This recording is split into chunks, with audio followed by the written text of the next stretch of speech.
Olá, vamos mergulhar hoje numa ideia que, olha, muda tudo lá do livro de Hebreus. A gente vai ver como se dá uma virada de chave, de uma fé que era baseada em rituais, em sombras, para uma realidade totalmente nova de acesso direto a Deus. E isso, claro, redefine não só o que é sacrifício, mas o que significa de verdade viver pela fé. Então qual vai ser o nosso caminho aqui? Primeiro a gente vai entender o problema, o que o texto chama de a sombra dos sacrifícios. Depois vamos ver a solução, que é um sacrifício perfeito e único. A partir daí, exploramos o que isso abre para a gente, um novo caminho. E como se anda nesse caminho com fé.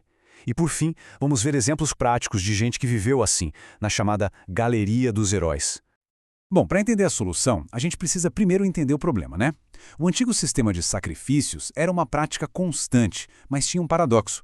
Em vez de resolver de vez a questão, ele acabava servindo como um lembrete de que o problema do pecado continuava ali. E a forma como o autor de Hebreus explica isso é genial. Ele usa uma imagem muito forte, a da sombra. Pensa assim, a lei antiga, com todos os seus rituais, era como a sombra de um prédio. Você vê o contorno, sabe que tem algo ali, mas não é o prédio em si. Era um esboço, uma prévia, mas não a realidade completa.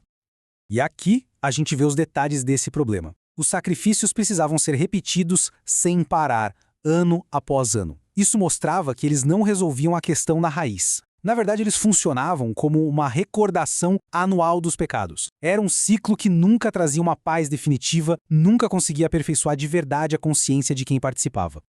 E é aqui que a história vira completamente. A gente sai desse ciclo de repetição e vai para algo definitivo. É a transição do que era incompleto para o que é finalmente perfeito.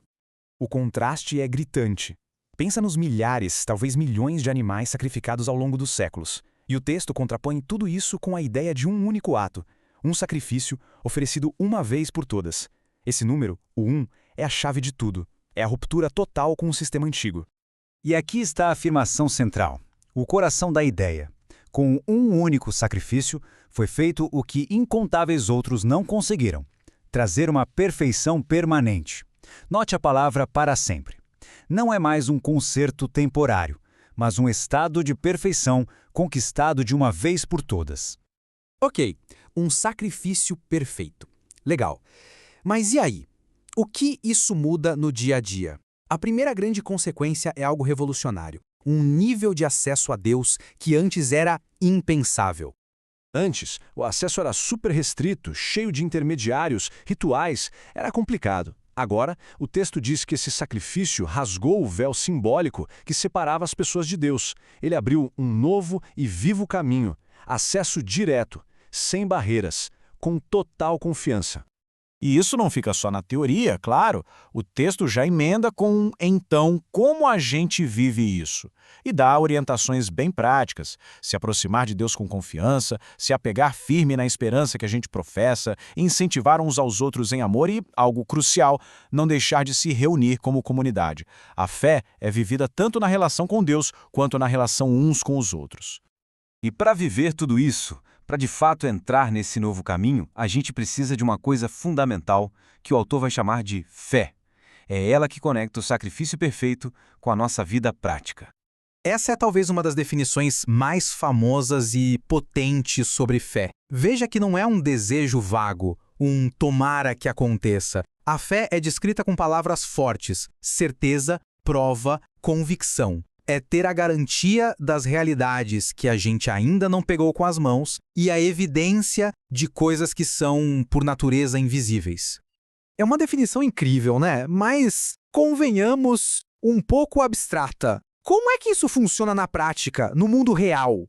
O autor sabe disso, e por isso ele não para na definição. Ele vai mostrar, com exemplos, que fé não é só acreditar, é agir. E é aí que o autor faz uma coisa fantástica. Para provar que a fé é uma ação, ele nos leva para uma espécie de galeria dos heróis. Um passeio pela história para ver como a fé se traduziu em atitudes que mudaram tudo. E olha só quem aparece nessa lista, gente de tudo que é tipo e época. De Abel, lá no comecinho, até Raabe. Cada uma dessas pessoas é um exemplo vivo, uma testemunha de como é viver com base na fé. Ou seja, confiando mais nas promessas invisíveis de Deus do que na realidade que estava na frente delas. Vamos pegar o Noé. Pensa na loucura que deve ter sido. A fé dele o levou a passar anos construindo um barco gigantesco por causa de um aviso sobre algo que nunca tinha acontecido antes, um dilúvio. Ele agiu com base numa realidade que ninguém via, só ele. E Abraão, a fé dele foi sair, deixar casa, família, segurança, tudo para trás, para ir para um lugar que ele nem sabia onde era. Ele literalmente fez as malas sem saber o destino final, confiando só na promessa de quem o chamou. A escolha de Moisés também desafia a lógica. Ele era um príncipe do Egito. Tinha tudo. E ele trocou a riqueza e o status do palácio pelo sofrimento junto com o seu povo. Por quê? Porque, como diz o texto, ele viu uma recompensa invisível, futura, que para ele valia muito mais do que todos os tesouros do Egito. E sabe o que todos eles tinham em comum? Uma mentalidade. Eles se viam como estrangeiros e peregrinos por aqui. Eles não se sentiam totalmente em casa neste mundo. Suas ações, suas escolhas eram todas guiadas pela busca de uma pátria melhor, uma cidade celestial. Agora, atenção, porque aqui vem a parte que vira a nossa cabeça. A gente tende a pensar que fé leva sempre à vitória, né? E sim, alguns, pela fé, conquistaram reinos, fecharam a boca de leões, mas o texto mostra o outro lado da moeda. Outros, pela mesma fé, foram torturados, cerrados ao meio, mortos. Muitos morreram sem receber em vida a promessa. Isso força a gente a repensar o que é sucesso. Então, como é que a gente lida com essa contradição? A resposta do autor é curta, mas é de arrepiar. O resultado final aqui na Terra, fosse vitória ou sofrimento, não era o que media o valor deles. A própria fé que eles tinham os tornava dignos de um mundo melhor, mesmo que este mundo aqui não fosse digno deles.